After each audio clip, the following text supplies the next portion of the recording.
말씀을 함께 읽도록 하겠습니다. 함께 읽겠습니다.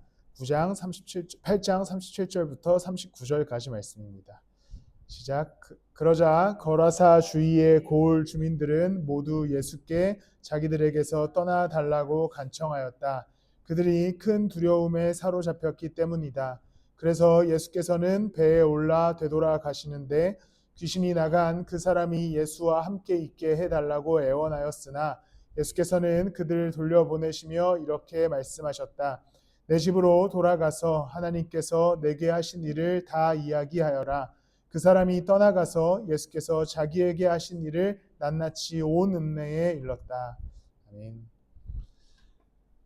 오늘 예수님께서는 지도가 원래 크게 봤어야 되는데 아무튼 갈릴리 호수가 이렇게 있으면 이쪽 이 디베랴 근처에서 활동하시다가 강을 건너서 거라사라고 하는 지방에 가시게 됩니다. 거기에 귀신 들린 한 남자를 만나시게 되지요. 마태복음에서는 귀신 들린 남자가 2명이었다라고 기록되고 누가복음에서는 1명이었다라고 기록됩니다. 그 인원수가 중요한 것은 아니고 예수님께서 거기서 기적을 베푸신 게 더 중요한 일이겠지요. 28절에 보면 그가 예수를 보고 소리를 지르고서 그 앞에 엎드려서 큰 소리로 말하였다. 더없이 높으신 하나님의 아들 예수님, 당신이 나와 무슨 상관이 있습니까? 제발 나를 괴롭히지 마십시오. 이제 귀신 들린 남자가 사실 귀신이 소리 지르는 거죠. 왜 나를 괴롭히십니까? 나를 가만히 냅두십시오 라고 이야기하며 괴로워하기 시작합니다. 그러자 30절에 예수께서 그에게 묻습니다. 너의 이름이 무엇이냐? 그러자 귀신들이 대답합니다. 군대입니다. 많은 군대와 같은 인원의 귀신들이 한 남자의 몸에 있었기 때문에 그렇게 이야기하는 것이지요. 그러자 예수님이 우리가 잘 아는 대로 32절에 마침 그곳 산 기슭에 노아 기르는 큰 돼지떼가 있었다. 귀신들은 자기들을 그 돼지들 속으로 들어가게 허락해 달라고 예수께 간청하였다. 예수께서 허락하시니 이러면서 이제 돼지떼에 귀신들이 다 들어가서 호수로 뛰어들어가 돼지들이 모두 몰살을 당하는 그러한 장면이 기록되어지게 됩니다. 이런 생각이 들 수도 있습니다. 왜 엄한 돼지들을 죽이냐 이런 생각이 들 수도 있는데 당시의 율법에 의해서 돼지는 부정한 짐승이었습니다. 그리고 먹어서도 안 되고 접촉해서도 안 되는 짐승이 돼지였습니다. 그런데 유대의 한 마을에서 몰래 돼지를 사육하고 있었던 것이죠. 그것을 이용해서 경제적 이득을 얻기 위해서 그랬습니다. 예수님께서는 1타 2피로 이제 그 안에 있는 귀신들도 내쫓으시고 부정한 동물인 돼지까지도 다 몰살시키시면서 이제 하나님의 은혜를 또 기적을 베푸시게 됩니다. 마을의 가장 악한 귀신이 한 남자를 괴롭히고 있었고 그 남자는 쇠사슬로 묶어도 안 되는 그리고 막 소리를 지르고 굉장히 위협적인 사람이었는데 예수님께서 단번에 그 남자를 고치시고 귀신들을 내쫓으시게 됩니다.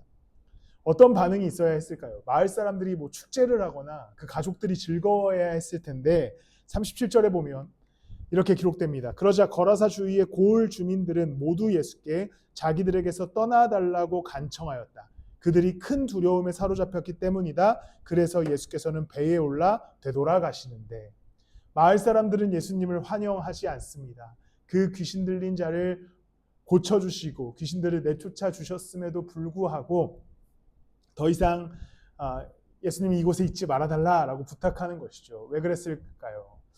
아마도 그들의 생업을 건드린 예수님에 대한 분노와 또 예수님이 정말 그리스도이신지 메시아인지도 모르는 상황에서 혹시나 더 큰 영적인 존재가 자신들의 마을을 괴롭힐까라고 하는 두려움에 사로잡혀서 이 마을 사람들은 예수 그리스도께 가달라, 우리 마을에서 떠나달라라고 자기들의 복을 차버리는 그 문제를 일으키게 됩니다. 근데 그때 이제 이 남자가 예수님을 찾아가게 됩니다. 이 남자 입장에서는 이런 상황 속에서 이 마을에 남는 것이 쉽지 않았을 겁니다. 왜냐하면 마을 사람들이 예수님을 환영하지 않는데 그 예수님이 구원해 준 자신이 이 마을에 남아있는 것이 크게 즐거운 일이 아니었을 거예요. 그래서 38절에 이 남자가 예수님께 찾아가 얘기합니다. 귀신이 나간 그 사람이 예수와 함께 있게 해달라고 애원하였으나 예수께서는 그를 돌려보내시며 이렇게 말씀하셨다.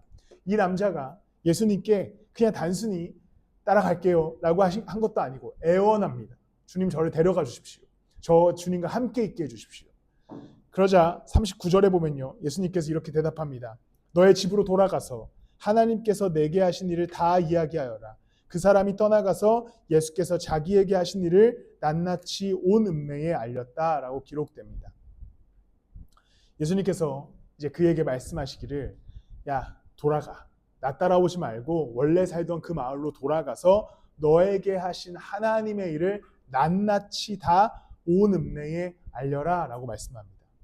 환영받지 못하는 그 자리에서, 그 마을에서 예수 그리스도를 인하여 얻은 구원을 전하며 복음을 전하는 자로 마을에서 살아가라고 이야기합니다. 예수님과 함께 배를 타고 떠났으면 이 남자에게는 더 좋은 일이었을 수도 있겠습니다. 우리가 보기에는요.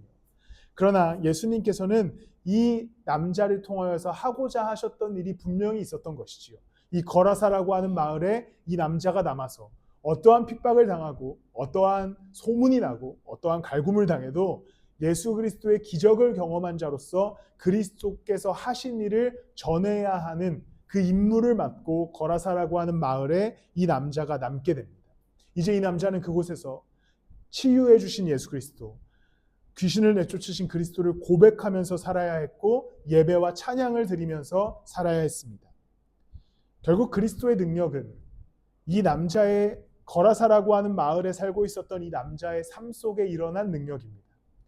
이 예수님께서 이 남자를 데리고 가시기 위해서 이 능력을 베푸신 것이 아니라 그냥 이 남자가 살아가고 있던 그 거라사라고 하는 지역에서 이 남자가 복음을 전하는 자로 살아가게 하기 위해서 그리스도께서 능력을 베풀어 주십니다.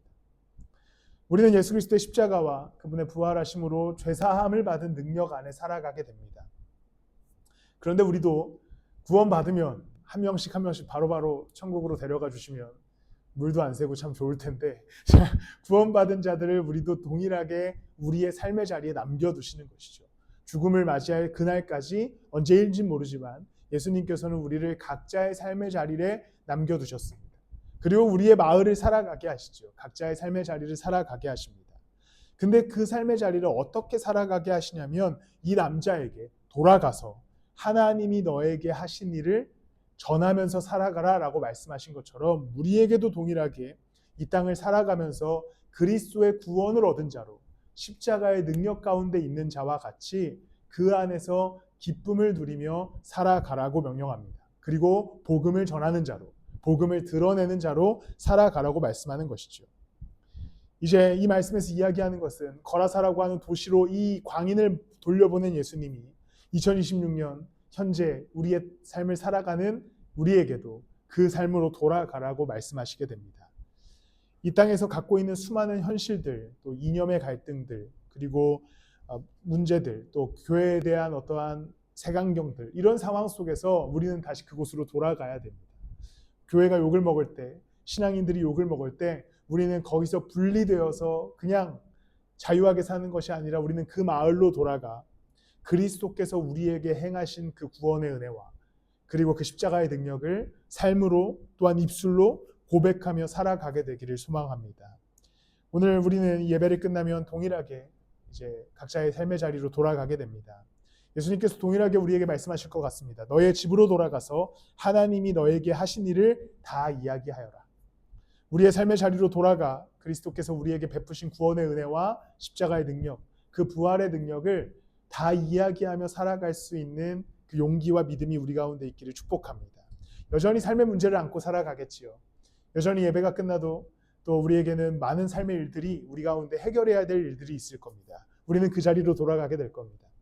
그런데 그 자리에서 돌아가서 우리가 그리스도인으로서 살아갈 때 그 자리가 하나님 나라가 되고 하나님의 능력이 있는 나라가 될 줄을 믿습니다. 요한복음 16장 33절에 예수님께서 이렇게 말씀합니다. 내가 이것을 너희에게 말한 것은 너희가 내 안에서 평화를 얻게 하려는 것이다. 너희가 세상에서는 환난을 당할 것이다. 그러나 용기를 내어라. 내가 세상을 이겼다. 예수님은 세상으로 제자들을 파송하시면서 야 걱정하지 마. 거기서 환난 당할 거야. 그러니까 걱정하지 마. 아무 일도 없을 거야 라고 말씀하시지 않고 걱정하지 마. 거기서 환난을 당할 거야. 근데 더 걱정하지 마. 내가 세상을 이겼다 라고 말씀하는 것이죠. 오늘의 우리 하루도 또 한 주간의 삶, 또 올 한해 남은 인생들도 우리에겐 또 어떠한 문제들이 또 어떠한 삶의 일들이 벌어질지 모르겠습니다. 그러나 용기를 내십시오. 예수님께서 우리가 살아가는 삶을 승리로 만들어 주셨습니다. 오늘 하루도 또 이 주말도 또 이 모든 시간들도 그리스도와 함께 승리의 걸음을 옮겨가시기를 축복합니다. 말씀을 마무리하겠습니다. 거라사 광인을 예수님께서 완전히 살려주시게 됩니다. 그리고 예수님께서는 그를 데려가지 않으시고 거라사라고 하는 그 마을에 그 고을에 남겨두시게 되는 것이죠. 그리고 예수님께서는 배를 타고 갈릴리 호수를 떠나 반대편으로 이동하시게 됩니다. 이 남자의 입장에서는 예수님이 나를 떠나셨다, 나와 이제 다시 분리되셨다라는 마음의 감정을 느꼈을 수도 있습니다. 그런데 사실 예수님은 물리적으로 그와 떠났으나 그와 함께 계셨습니다. 그를 구원해 주셨고 그를 자녀 삼아 주셨고 그를 구원을 고백할 수 있는 자로 파송하셨기 때문입니다. 이제 사실 그는 거라사에 혼자 살아가는 것이 아니라 수많은 귀신과 살아가던 이 남자는 예수 그리스도의 성령과 거라사를 살아가게 되었습니다. 이것이 그에게 주어진 놀라운 은혜인 것이지요. 우리의 오늘의 삶도 그렇게 예수 그리스도와 함께 담대히 따름으로 걸음을 옮겨가시기를 또 축복합니다. 주님께서는 우리와 함께 계십니다. 세상을 이기신 주님이 우리와 오늘도 함께 계시기에 그 그리스도와 길을 걷는 저와 여러분들이 되시길 예수님의 이름으로 축복합니다. 부활승천하신 주님이 떠나가셨지만 사실은 우리와 함께 하시는 그 놀라운 은혜를 오늘 하루 여러분들의 삶의 자리에서 누리시기를 소망합니다. 제가 기도와 축도로 예배를 마치겠습니다. 하나님 감사합니다. 거라사 광인의 수많은 군대의 귀신을 내쫓으신 주님이 우리에게 있을 수밖에 없었던 죄와 사망을 내쫓으셨고 죽음을 이기게 하심에 감사와 찬양을 드립니다. 지금 당장 주님 품으로 가서 그 구원의 은혜를 누리면 좋겠지만 오늘도 우리는 우리의 삶의 현장과 이 환난의 자리를 살아갑니다. 그러나 세상을 이기신 주님을 의지하여 성령으로 이 땅에서의 걸음을 옮기게 하시고 그래서 결국 승리하는 인생, 평안을 얻는 인생 되게 하여 주시옵소서. 이제는 우리 주 예수 그리스도의 은혜와 하나님의 극진하신 사랑과 성령님의 내주 동행하시며 감화 감동하심이 이 아침에 수고하였으나 또 주님의 은혜로 살아가는 모든 성도들의 머리 위에 지금부터 영원토록 함께 하실지어다.